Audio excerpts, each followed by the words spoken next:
Kuna binti moja anaitwa Zujet. Nahitaji kujua maisha yake.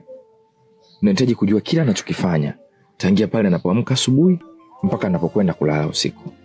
Yaani kwa kifupi, nahitaji kufahamu kila anachofanya kutwa nzima. Hapa namaanisha unatakiwa uripoti chochote unachokiona.